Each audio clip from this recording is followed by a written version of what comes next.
Hello everyone, welcome back royal career online classes. मैं हूं अशफाक और आज जो आपके लिए क्लास लेके आया हूं वो रहेगा मैथ का। और आज हम लोग वैसे मैथ के क्वेश्चन को देखेंगे, सब्जेक्टिव क्वेश्चन को देखेंगे जो कि आपके बिहार बोर्ड द्वारा प्रकाशित क्वेश्चन होगा। इससे पहले भी हम लोग सब्जेक्टिव क्वेश्चन का ही क्लास किए थे और आज भी सब्जेक्टिव क्वेश्चन का ही क्लास होगा। चूंकि बहुत सारे सब्जेक्टिव क्वेश्चन है तो हर एक क्वेश्चन को देखना। इससे पहले हम लोग पूरा ऑब्जेक्टिव कर चुके हैं, सबका लिंक डिस्क्रिप्शन बॉक्स में दिया गया। तो देखिएगा यह क्लास काफी इंटरेस्टिंग होगा, बहुत ही लाजवाब क्वेश्चन सब है इसमें, बहुत ही महत्वपूर्ण क्वेश्चन सब है। बस शुरू से आखिर तक सब स्टूडेंट बने रहेंगे। जो दोस्त अब तक नहीं आए होंगे सेशन को शेयर भी करते चलेंगे। तो चलिए आज के क्लास का फर्स्ट क्वेश्चन देखते हैं। आज के क्लास का फर्स्ट क्वेश्चन देखेंगे और इसके आपके मॉडल पेपर का अलग अलग क्वेश्चन नंबर है, तो आप मिला लीजिएगा। जिनके पास क्वेश्चन होगा वो सब मिला लीजिएगा, बिल्कुल आपको आसानी से मिल जाएगा। ठीक है, तो चलिए हम लोग देखते हैं, क्लास को शुरू कर लेते हैं। उससे पहले यदि क्लास में कोई नए हो तो चैनल को सब्सक्राइब जरूर कर लेंगे और साथ ही साथ बेल आइकन भी दबा लेंगे ताकि आपको हर एक क्लास का नोटिफिकेशन मिलता रहेगा और बिल्कुल आसानी पूर्वक आप तैयारी कर सकते हैं। तो चलिए आपके सामने क्वेश्चन होगा, देखिएगा यहाँ पे क्वेश्चन कहा गया आपका सामने में टी के किस मान के टी का वह मान ज्ञात करे। स्मॉल टी दिया गया, बोला गया टी का वह मान ज्ञात करें, निकालना है, जिसके लिए आपका द्विघात समीकरण दिया गया 2y² प्लस में ty इक्वल -3 दिया गया के मूल बराबर हो। क्या हो? मूल बराबर हो। मूल बराबर कब होता है? जब डी का वैल्यू होता है 0। जब डी का वैल्यू होता है 0 तो क्या होता है? मूल बराबर होता है। चलिए यहाँ पे जो क्वेश्चन है उसको देख लेते हैं, तो इसको एक बार रिपीट कर लेते हैं। तो आपका जो क्वेश्चन दिया गया वो किस तरह से लिखा हुआ? तो आपका लिखा हुआ टी 2y² प्लस में ty इक्वल में दिया -3। तो ये जो है ना द्विघात समीकरण के मानक रूप में नहीं है, स्टैंडर्ड में नहीं है। इसको हम लोग करेंगे बराबर के पहले। इस बार 2y² प्लस में ty प्लस में हो जाएगा आपका 3 इक्वल में हो जाएगा आपका 0। चूंकि जो उस पर माइनस होता है इस पर क्या होता है? वो प्लस में जाता है। अब यहाँ से ए बी सी का वैल्यू निकालिए और डी का फॉर्मूला लगा लीजिए। चूंकि डी मूल का बोलेगा बराबर, यहाँ पे लिख देते हैं। यहाँ पे चूंकि बोला कि आपका कि मूल का होगा, इसका मूल बराबर है, मूल बराबर है, इसीलिए क्या होगा आपका डी का जो वैल्यू होगा, विवेचक जो होगा वो क्या होगा? आपका 0 होगा। इससे पिछले वाले क्लास में भी लास्ट क्वेश्चन में हम लोग देखे थे कि डी बराबर आ गया था 0, तो हम कहते हैं इसका मूल वास्तविक और समान होगा, क्योंकि प्रवृत्ति बतानी थी। अब डी का फॉर्मूला लगा लीजिए। तो फॉर्मूला क्या होता है? b² - 4ac होता है, इक्वल में कितना आपका 0। अब देखिएगा तो b का वैल्यू, a का वैल्यू और c का वैल्यू, सबका वैल्यू रख दीजिए। तो जो b का वैल्यू होगा वो कौन होता है? y के बगल वाला। y² के बगल वाला a होता है, जो अचर मान होता है उसको c कहते हैं। तो b का वैल्यू कहते हैं यहाँ पे t है, तो यहाँ का लिखेंगे t का स्क्वायर कर लेंगे -4। a का वैल्यू क्या आपका? देखिए तो a का वैल्यू 2 है इनटू c का वैल्यू कितना आपका 3। ठीक है, क्योंकि मानक रूप आपको आना चाहिए। मानक रूप का होता है ax² प्लस bx प्लस में होता है c, है ना, इक्वल में होता है 0। इक्वल में 0 दिख रहा होगा, a b c इक्वल में 0। ठीक है, इसको सॉल्व कर लीजिए। तो t का स्क्वायर आपका हो जाएगा t² माइनस 4 दूना 8 और 8 हो जाएगा आपका 24। अब में का आपका है ये वाला 0। टी का वैल्यू निकालना, चूंकि क्वेश्चन में कहा कि आपके सामने क्वेश्चन होगा, कहा गया टी का मान ज्ञात करें, ये वाला टी का वैल्यू निकालना। इसको भेज लीजिए उस पर बराबर के, तो आपका हो जाएगा t² बराबर में हो जाएगा आपका 24। कितना होगा आपका t बराबर में 24, चूंकि इस पर है माइनस में। ठीक है, अब देखिएगा यहाँ पे, यहाँ से स्क्वायर आना, चूंकि t² का वैल्यू आ गया। किसका वैल्यू आया? t² का वैल्यू आया। निकालना किसका? t का वैल्यू निकालना। ये जो आपको दिख रहा है ना ये वाला स्क्वायर, उसको भेज लीजिए उस पार। तो जब t² जाता है उस पार, तो अगले पे क्या होता है? रूट बन के जाता है। क्या बन के जाता है? रूट बन के जाता है। अब इसका जब वर्गमूल कीजिएगा ना, इसका वर्गमूल, तो इसका वर्गमूल होगा ऐसे, देखिए 2 गुना 2 गुना 6, ऐसे कीजिएगा। इसको 2 गुना 3 भी लिख सकते हैं, कोई दिक्कत नहीं है, लिख देता। चलिए जब टुकड़ा है किया तो सब टुकड़ा कर लेता है। 2 दूना 4, 4 दूना 8, 3 24, दो जोड़ा में से 1 2 बाहर निकल जाएगा, जोड़ा में से 1 2 बाहर, अंदर का हो जाएगा आपका 2 3 6 रह जाएगा। और लगा दीजिएगा यहाँ पे प्लस माइनस, क्या लगा दीजिएगा? Plus minus. ठीक है, यही कर लीजिए आप आंसर। चूंकि रूट का वैल्यू प्लस में भी होता है और माइनस में भी होता है, और 24 जब रूट के अंदर हो, 25 अगर होता तो उसका वैल्यू 5 होता, 25 का वैल्यू 5। लेकिन जब 24 रहेगा तो कुछ वैल्यू निकलेगा बाहर, कुछ वैल्यू नहीं निकलेगा बाहर। ठीक है, रूट के अंदर रह जाएगा वो रूट के अंदर ही, यानी कि प्लस माइनस 2√6 जो है इसका फाइनल आंसर हो जाएगा। चलो इतना क्लियर है, ये क्वेश्चन क्लियर है। द्विघात समीकरण का क्वेश्चन था, किसका था? द्विघात समीकरण का क्वेश्चन था। चलिए हम लोग आगे देख लेते हैं अगला प्रश्न। इसको यहाँ से कर देते हैं साफ, स्क्रीनशॉट जिनको लेना हो ले लेंगे। जो स्टूडेंट अब तक क्लास को लाइक नहीं किए होंगे लाइक भी कर देंगे साथ साथ, ठीक है। एक सब स्टूडेंट लाइक कर देंगे, A to Z जो भी जितने स्टूडेंट सब लाइक कर देंगे और सब दोस्तों को शेयर करेंगे, क्योंकि अब ज्यादा टाइम रहा नहीं आपका, और वे सब दोस्तों को शेयर करेंगे और साथ में पढ़ाई करेंगे तो खूब मजा आएगा पढ़ाई करने में, ठीक है। तैयारी बहुत अच्छे तरीके से होगी। चलिए हम लोग देखेंगे यानी कि अगला प्रश्न जो कि रहेगा प्रश्न नंबर कितना, वो अगला प्रश्न देखेंगे आज की क्लास का रहेगा वो सेकेंड क्वेश्चन। और आपके मॉडल पेपर का जो क्वेश्चन नंबर होगा वो होगा आपका 11। क्या होगा आपका मॉडल पेपर का क्वेश्चन नंबर 11 होगा।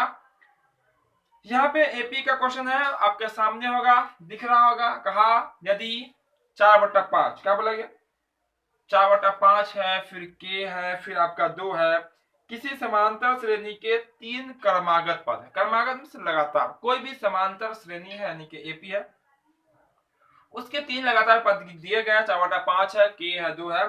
बोला गया एपी में, किसमें है? एपी में है, तो के का वैल्यू निकालना। किसका वैल्यू? के का। चलिए यहाँ पे बहुत इजी क्वेश्चन,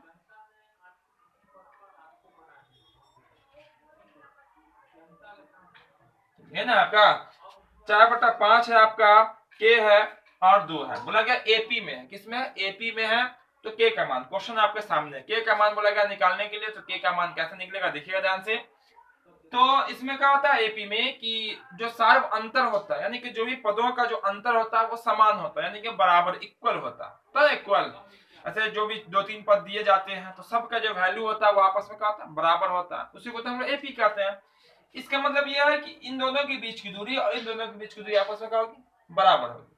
चूंकि लिख सकते हैं चूंकि यह क्या आपका एपी है, एपी में है, एपी में आपका है, ठीक है, एपी में है, इसीलिए इसी हम कह सकते हैं चूंकि यह एपी में है, इसीलिए क्या होगा आपका A2 माइनस में A1 इक्वल में हो जाएगा आपका A3 माइनस में A2। कहने का अर्थ ये हुआ ये आपका A1 होगा, ये A1 होगा, ये आपका A2 होगा, ये आपका A3 होगा। यानी कि पहला पद को A कहते हैं, दूसरे पद को A2 A3। तो दूसरा में से पहला घटाइएगा और तीसरा में से दूसरा, तो आपका वैल्यू का होगा? बराबर होगा। बस आपका आ गया आंसर, ठीक है। A2 का वैल्यू के है, A1 कितना आपका 4/5 है, इक्वल A3 कितना आपका 2 माइनस A2 कितना आपका के, ठीक है। अब क्या कीजिए, दोनों के को एक साथ कर लीजिए और दोनों आप गिनती वाले को एक साथ कर लीजिए और आपका आंसर हो गया। के का के, इस के को लिया ये बराबर के इस पार, तो प्लस में हो जाएगा के, क्योंकि माइनस में के बराबर पहले से 2 है, उसको ले चलते हैं उस पार, तो प्लस में हो जाएगा 50/5, चूंकि माइनस में पता ही होगा, माइनस वाला जाके प्लस बन गया, ये भी माइनस जाके उस पर प्लस बन जाएगा। के और के कितना हो जाएगा आपका? तो हो जाएगा 2k, क्या होगा 2k। और अगर यहाँ पे देखिए बटा में पूछे तो एक जोड़ लीजिए, 1 5 के एलसीएम कितना 5, तो हो जाएगा 5 गुना 10 और प्लस में कितना 4, यानी कि आपका हो जाएगा 2k इक्वल कितना हो गया आपका 14 बटा कितना 5, 2 से काट लीजिए कितनी बार में 7 बार में, तो k का वैल्यू कितना आ गया आपका 7/5। ये तो आपका आंसर है, यानी कि जो k दिख रहा है ना यहाँ पे, k का वैल्यू कितना आएगा आपका 7/5 आएगा। क्या आएगा? 7/5 आएगा k का वैल्यू, तब ये वास्तविक रूप से एपी में हो जाएगा, ठीक है। ऐसे तो ये अचर मान है, ये आपका चर मान है ना। तो ये जब 4/5 पहला पद होगा तो अगला पद क्या होगा? 7/5 होगा, तो अगला पद जाके आपका कितना हो जाएगा? 2 पूर्ण जाएगा। इतना कंसेप्ट क्लियर है पूरा। जब भी ऐसे क्वेश्चन दिए जाए कहा जाएगा एपी में है, एपी में अगर है तो सभी पदों के बीच की दूरी आपस में क्या होगी? बराबर होगी, वो याद रखेगा, जिसको हम लोग सार्व अंतर कहते हैं और इसी को हम लोग कहते हैं पदांतर, ठीक है, जिसको हम लोग स्मॉल डी से सूचित करते हैं। किससे करते हैं? स्मॉल डी से। चलिए क्वेश्चन भी क्लियर है, क्लियर तो इसके साफ कर देते हैं यहाँ से, ये आपका हो जाएगा बिल्कुल साफ। और देख लेंगे आज की क्लास का तीसरा क्वेश्चन, क्योंकि बहुत सारे क्वेश्चन है तो बारी बारी से क्वेश्चन को देखेंगे, कंसेप्ट आप ध्यान यहाँ रखेंगे सब स्टूडेंट। और जिनको आता हो वो नोटबुक, और तो सब स्टूडेंट नोटबुक और पेन लेके जरूर बैठे होंगे, बस रफ करेंगे और आंसर कमेंट करेंगे, ठीक है। आंसर कमेंट करते रहेंगे तो मजा आएगा, ठीक है। चलिए अगला प्रश्न देख लेते हैं, जो कि रहेगा प्रश्न नंबर कौन? प्रश्न नंबर रहेगा आपका तीसरा। आज के क्लास का तीसरा प्रश्न, ठीक है। और आपके मॉडल पेपर का रहेगा 12वां क्वेश्चन। क्या रहेगा? 12वां क्वेश्चन रहेगा। तो 12वें नंबर में क्या करता है, आपके सामने है क्वेश्चन। क्वेश्चन में क्या गया, कॉसेक ए का बोला गया, कॉसेक ए का जो वैल्यू है वो है आपका 4/3। क्या दिया हुआ कॉसेक ए का वैल्यू, देखिएगा कॉसेक जो कि साइन का व्युत्क्रम होता है, ठीक है। कॉसेक का वैल्यू कितना 4/3 है। तो बोला गया कॉस का वैल्यू, कॉस ए का वैल्यू और टेन ए का वैल्यू क्या होगा। बहुत ही सिंपल, बहुत ही साधारण सा क्वेश्चन। जल्दी से सब लोग रफ करेंगे और आंसर कमेंट करेंगे, ठीक है। और जब तक यहाँ पे हम बता रहे हैं वैसे स्टूडेंट को जिनको नहीं समझ में आता हो तो बिल्कुल यहाँ पर समझ में आएगा, पहली बार में समझ में आ जाएगा। जो अब तक साइन कॉस नाम नहीं भी सुने होंगे ट्राइगोनोमेट्री, उनको भी समझ में आएगा।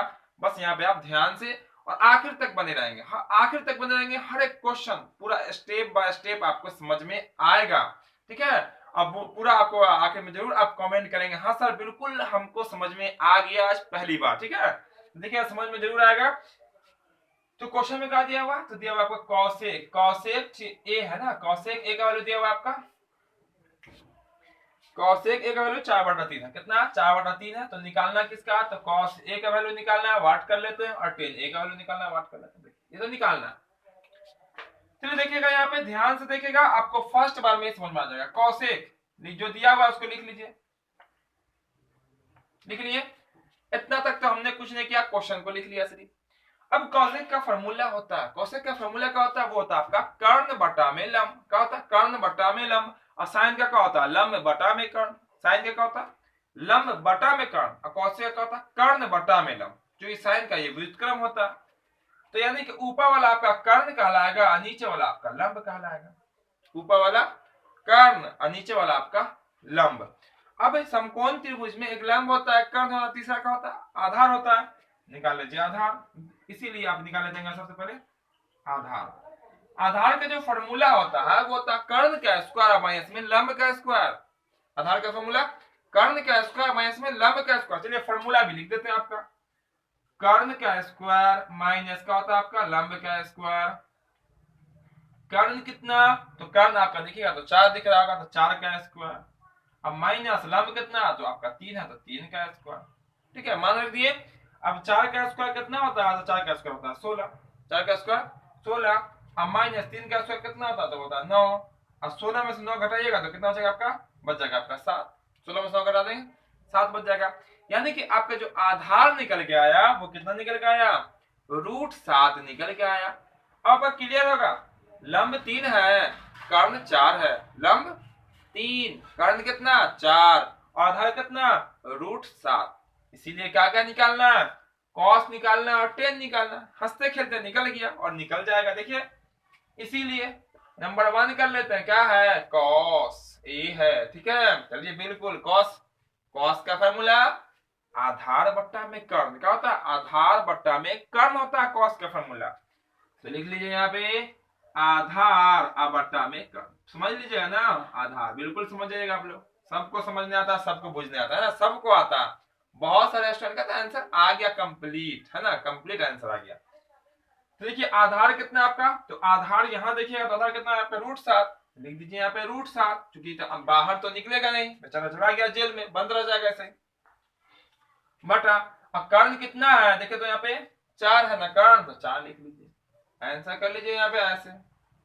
दूसरा जो है ना वो क्या आपका, देखिएगा दूसरा वो आपका 10a है। क्या आपका 10a है। और 10 का फॉर्मूला क्या होता है, तो 10 का फॉर्मूला होता है लंब बटा में आधार। क्या होता है, लंब ऊपर और आधार नीचे। तो लिख लीजिए यहाँ पे लंब, क्या लिखेगा, लंब बटा में आधार। क्या लिखेगा, लंब बटा में आधार। पूरा क्लास कंप्लीट करा चुके हैं ट्राइगोनोमेट्री का, एक बार नहीं कई बार करा चुके हैं।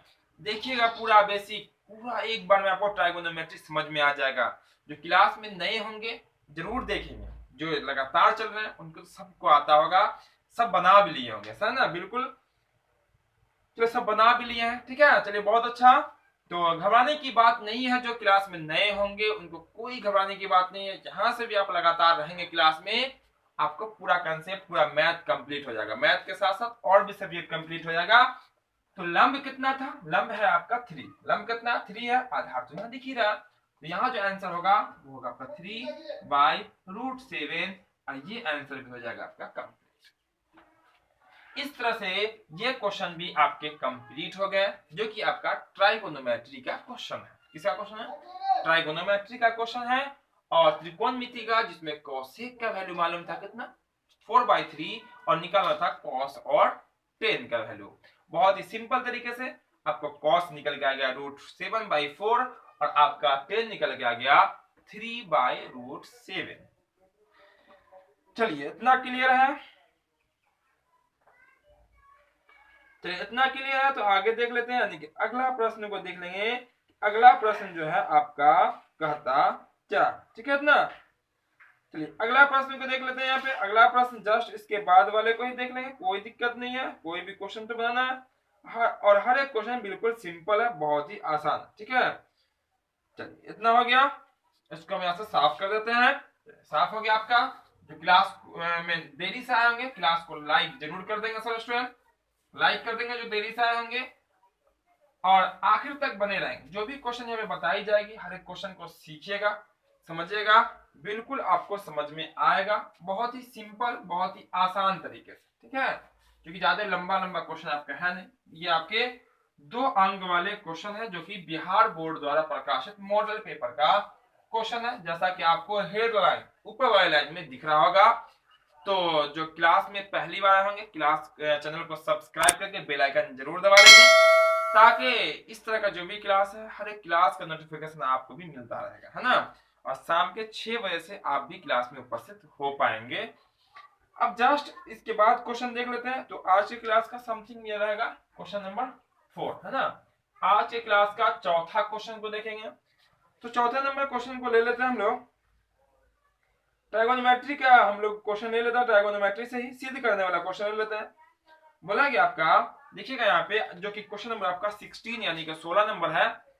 बोला गया आपका यदि, क्वेश्चन सामने है, यदि ए और बी, क्या आपके ए और बी निम्न कोण हो। निम्न कोण मतलब समझ ही रहा, जिस 90 डिग्री से छोटा कोई कोण होगा, ए और बी 90 नहीं होना चाहिए, ठीक है। तो बोला गया साइन ए बराबर कॉस बी, साइन ए का वैल्यू और कॉस बी का वैल्यू आपस में बराबर है। क्या आपका साइन ए और कॉस बी बराबर होगा, तो सिद्ध करना है कि ए प्लस बी बाई 90 डिग्री। ए कोण यानी कि ए और बी को आपस में जोड़ेंगे, कोण ए और कोण बी कितना होना चाहिए 90 डिग्री होना चाहिए, ये हमको साबित करके दिखलाना है। ठीक है, यहाँ पे लिख देते हैं, यहाँ पे चूंकि साइन ए, क्या आपका साइन पढ़ लीजिए ना, साइन ए, सॉरी एक मिनट रुकिएगा, ठीक है। देखिएगा यहाँ पे कैसे करना होगा, क्योंकि जो दिया गया आपको क्वेश्चन में, साइन क्वेश्चन तो आपको सामने है, साइन ए इक्वल बोला गया आपका cos B, cos B question सामने क्लियर है। तो बोला गया आपको, तो आपको सिद्ध करना है ए प्लस बी बराबर 90 डिग्री, ये सिद्ध करने को बोला गया। क्या करने को बोला? सिद्ध करने को बोला, ठीक है, सिद्ध करने के लिए ऐसे बोला गया।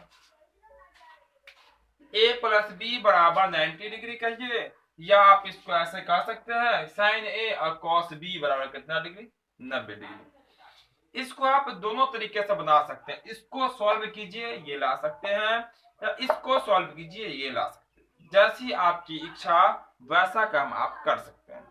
चलिए, तो यहाँ पे साइन ए बराबर कॉस बी है, तो बोला गया इतना बराबर इतना होना चाहिए, हम इसी को सॉल्व कर देते हैं और ये ला देते हैं, ठीक है। और वैसे इसको सॉल्व करके ये लाइएगा, बिल्कुल आसानी से आ जाएगा। दोनों बहुत ही आसान है, कोई इसमें हार्ड नहीं है, बस कंडीशन है आप समझिए। यहाँ पे बहुत सारे स्टूडेंटों को ये सॉल्व करके ये सॉल्व करना आता है, क्योंकि हम भी जितनी बार बताए हैं इसको सॉल्व करके ये ला है, ठीक है। लेकिन हम आज बताएंगे इसको सॉल्व करके ये कैसे आएगा, ठीक है। चलिए, इसको हम लोग कह सकते हैं LHS, ये तो आपका RHS है ही, जगह बचेगा तो हम इसको भी सॉल्व करके दिखला देंगे, ठीक है। देखिए यहाँ पे LHS से, किससे LHS से करेंगे, तो यहाँ पे साइन का लिखा हुआ, साइन ए लिखा हुआ है, इक्वल में क्या लिखा हुआ, कॉस बी लिखा हुआ है। अब क्या कीजिए, कहीं ना कहीं साइन को और कॉस को हमको एक जैसा करना पड़ेगा और उसको गायब करना पड़ेगा, यानी कि क्वेश्चन में यहाँ देखिएगा ना साइन है ना कॉस है, तो किसी एक को, या तो साइन को या तो कॉस को, किसी एक को चेंज कर दीजिए। तो हम इसी को हम चेंज कर देंगे, साइन ए का साइन ए लिखें इक्वल इस साइन बी को आप लिख सकते हैं साइन कॉस बी को साइन 90 माइनस बी, क्या लिख सकते हैं, साइन 90 माइनस बी। चूंकि फॉर्मूला होता है, देखिए साइन 90 माइनस थीटा का होता है आपका कॉस थीटा, साइन 90 माइनस या थीटा एंगल है कोई भी, वहां पे एंगल हम लोग पढ़ते हैं, तो साइन 90 माइनस थीटा का होता है कॉस थीटा। देखिए तो कॉस थीटा लिखा हुआ है कि नहीं लिखा हुआ। अब कॉस थीटा का फॉर्मूला क्या होता है, साइन 90 माइनस थीटा होता है, दोनों आपस में बराबर है।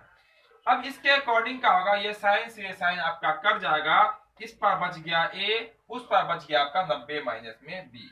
बी को बुला लीजिए इस पार, बोलिए आ जाओ मेरे पास, आ गया इसके पास, माइनस में था तो हो गया प्लस में, अब बच गया आपका 90 डिग्री, और आ गया आपका प्रूफ। देख सकते हैं कि RHS में आपका क्या लाना था वही आ गया होगा, ठीक है।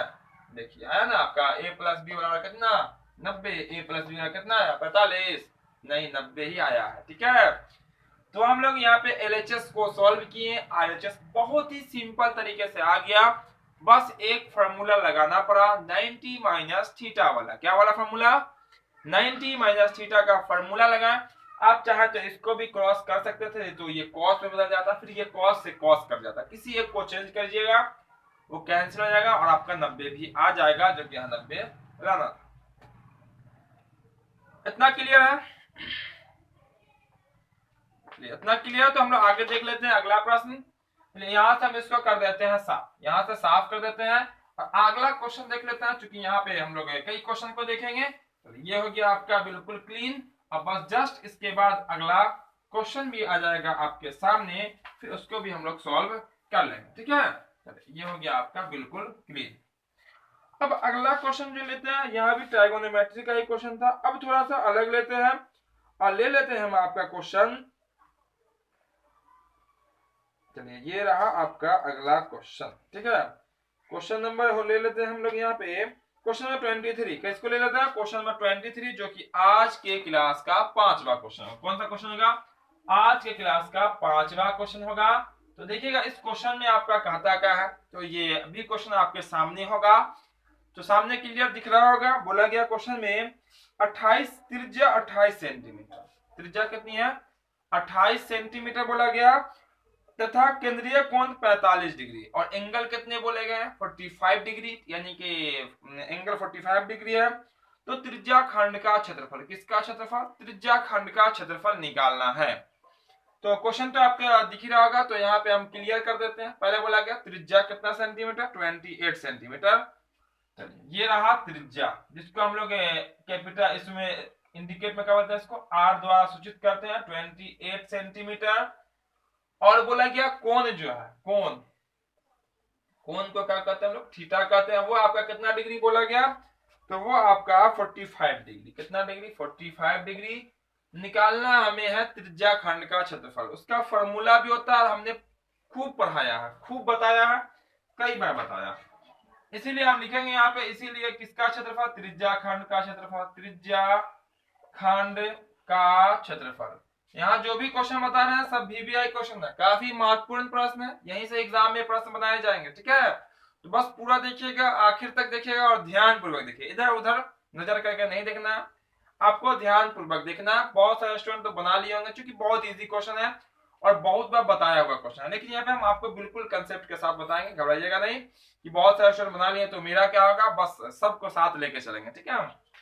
तो त्रिज्या खंड का क्षेत्रफल क्या होता है, थीटा बटा 360, थीटा बटा 360 गुना में होता है पाई R स्क्वायर, थीटा बटा 360 होता है गुना में पाई R स्क्वायर, ये होता है आपका त्रिज्या खंड। आपको बताऊंगा त्रिज्या खंड होता क्या है, ये माने थे ऐसा डायग्राम बनता है, ये आपकी चाप विरुद्ध घूमती है, ये आपका एंगल 45 था, ये आपका 14 ये आपका 28 सेंटीमीटर, ठीक है। ऐसे इसी को हम लोग कहते हैं त्रिज्या खंड, ठीक है। ऐसे कोई भी सर्कल हो सकता है, ठीक है। थीटा का वैल्यू 45 है, 45 कर लीजिए, ये अपॉन में 360 इंटू पाई का वैल्यू 22/7 हो जाएगा 28 गुना में आपका 28 हो जाएगा, काट दीजिए 7 चौक 28 का 4 बार में कट जाएगा। 45 से काटे दोनों को, ऐसा करते हैं पहले 15 से काट लेते हैं, ठीक है, 15 से काट लेते हैं। तो 15 3 35, या आप इसको 3 से काट सकते हैं, 3 से काटिएगा इसको तो हो जाएगा 15, कितना जाएगा आपका 15 बार में कट जाएगा, 15 3 45, 3 से काटेगा तुमने कहा 3 3 6 120 हो जाएगा। 15 8 120, 8 बार में कट जाएगा। कितनी बार में? 8 बार में कट जाएगा। 8 पंचे 40 से 0, 8 चौक 32, सॉरी 8 त्रिक 24 और 1 मिनट यहाँ पे 8 चौक 32 अच्छा ठीक है, 8 बार में कट गया। अब यहाँ से ये 7 चौक 28 में कट गया, 4 इकाई 4 और 4 दूना 8 काट सकते हैं, और ये 2 से आप इसको काट लीजिए 14 बार में। कितनी बार काट लीजिए? 14 बार काट लीजिए। पूरा कट लीजिए। उठने के बाद जो आपका बचा वो 22 बचा हुआ, गुना बचा हुआ आपका 14, ये वाला 14 गुना कर लीजिए। 14 दूना 28, 2 14 दूना 28 और 2 30 सेंटीमीटर स्क्वायर, यही हो जाएगा इसका आंसर, यानी कि त्रिज्या खंड का आपका जो एरिया निकल के आया, यानी कि जो क्षेत्रफल निकाल के आया वो 308 सेंटीमीटर स्क्वायर निकल के आया। यानी कि फॉर्मूला यहाँ से फिक्स है, और आपका त्रिज्या भी क्वेश्चन में दिया गया 28, कोण मालूम है 45, जैसे बदलेगा कोण अगर 60 रहे, 60 रहे, 30 रहे तो थीटा का वैल्यू बदल जाएगा, यहाँ त्रिज्या बदल जाएगी। फॉर्मूला आपका यही होता है थीटा बटा 360 पाई आर स्क्वायर। पाई का वैल्यू जब तक ना कहा जाए दशमलव में 22/7 ही लेना, और अपने हिसाब से भी इसको काट सकते हैं, जिसको जैसे आपको सहूलत लगे वैसे आप काटिएगा। कटने के बाद जो अंक बचेगी उसको आपस में गुना कीजिएगा, 308 ही आएगा। यानी कि यहाँ पर 308 सेंटीमीटर स्क्वायर इसका आंसर निकल के आया। तो आज हम लोग इस क्लास में इतने ही रहने देते हैं, क्योंकि हम लोग फिर अगले क्लास में आगे के क्वेश्चन को देखेंगे। तो जो क्लास में देरी से आए होंगे तो क्लास को लाइक कर देंगे, और उसके साथ साथ क्लास को पुनः फिर से पूरा हर एक क्वेश्चन को कंसेप्ट के साथ समझेंगे, सीखेंगे, और सबको नोटबुक में नोट भी करेंगे। स्क्रीनशॉट लेके नोटबुक में नोट कर लेंगे और उसकी प्रैक्टिस करेंगे। पूरा क्लास को देखिएगा तो उससे क्या होगा कि जो भी क्वेश्चन बताई गई है, कौन सा अंक कैसे आया, कहां से आया, ये कंसेप्ट आपका पूरा क्लियर हो जाएगा। तो जो आप में पहली बार आए होंगे, जो चैनल पे नए होंगे, चैनल को सब्सक्राइब करके बेल आइकन जरूर दबा लेंगे, ताकि इस तरह का जो भी क्लास है, जो आपके मॉडल पेपर का, जो आपका साइंस, सोशल साइंस, आपका उर्दू, जो भी हिंदी, जो भी आपका था, उसका ऑब्जेक्टिव क्वेश्चन कंप्लीट होने के बाद अब बारी है सब्जेक्टिव क्वेश्चन की। सब क्वेश्चन का आपका सबका क्लास आपको भी मिल सकेगा। यहाँ पे शाम के 6 बजे से आपको आपकी क्लास कराई जाती है। बहुत सारे स्टूडेंट मॉडल पेपर नहीं डाउनलोड कर पाए, जिनको जरूरत पड़े हमारे व्हाट्सएप दिए गए व्हाट्सएप नंबर पर कांटेक्ट करेंगे, उस पर SMS करेंगे, वहां से आपको प्रोवाइड करा दी जाएगी, आपको वहां से मॉडल पेपर दे दी जाएगी। ठीक है, तो फिर मिलते हैं बहुत जल्द अगले क्लास में। जय हिंद।